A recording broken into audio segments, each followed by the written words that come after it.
అంటే ఇది వెళ్ళిపోతుంది. అర్థమైందా? ఇంత భోగ అంటే అప్పుడే గెలిచినటువంటి వాళ్ళకి 5గురికి మాకు రాజ్యం వచ్చిందనేటువంటి భావన వచ్చింది కదా.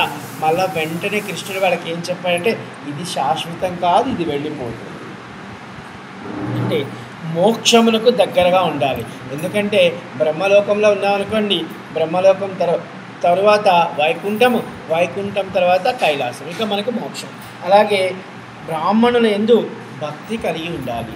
ఎందుకంటే బ్రాహ్మణులు సాక్షాత్ ఎవరో కాదు, విష్ణుమూర్తి యొక్క మరొక రూపం వాళ్ళు.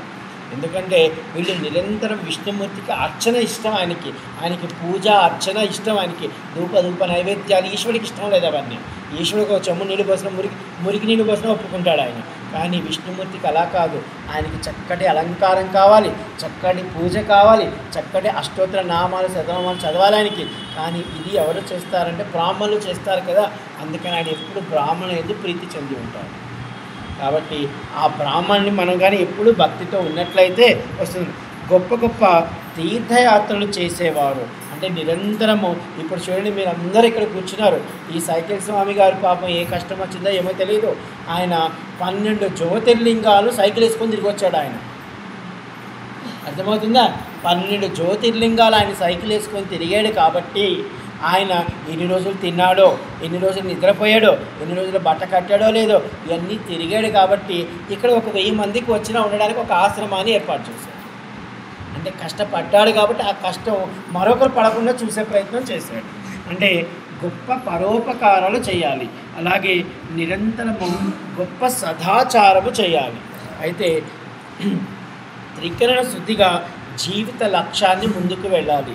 మళ్ళా చెప్తాడు నిష్కర్మ యోగిగా ఉండాలి, నిరంతరము గాయత్రి తపస్సు చేయాలట. అంటే మనకున్నటువంటి గాయత్రి మంత్రం ఉంది కదా, ఓం భూర్భువస్వాహ తత్సర్వితుర్వరేణ్యం భర్గో దేవస్ ధీమహి ధియో యో న ప్రచోదయాత్. అంటే ఈ మంత్రంలో 24 అక్షరాలు ఉంటాయి. ఈ యొక్క మంత్రాన్ని మీరు ఒక్కసారి చదివినంత మాత్రాన, అంటే మన త్రికరణ శుద్ధిగా ఉన్నప్పుడు చదివినంత మాత్రాన రామాయణంలో ఉన్నటువంటి 22,000 శ్లోకాలు చదివిన ఫలితం వస్తుంది.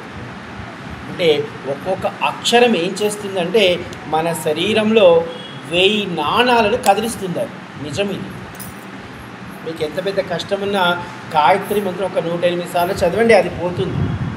అయితే ప్రభాస తీర్థములో మరణించిన వారు, మహాబ్రాహ్మణ పండితులను సేవించిన వారు, తీర్థవాసం చేయవారు మాఘమాసంలో ప్రయాగ ఎందు, అంటే మాఘమాసంలో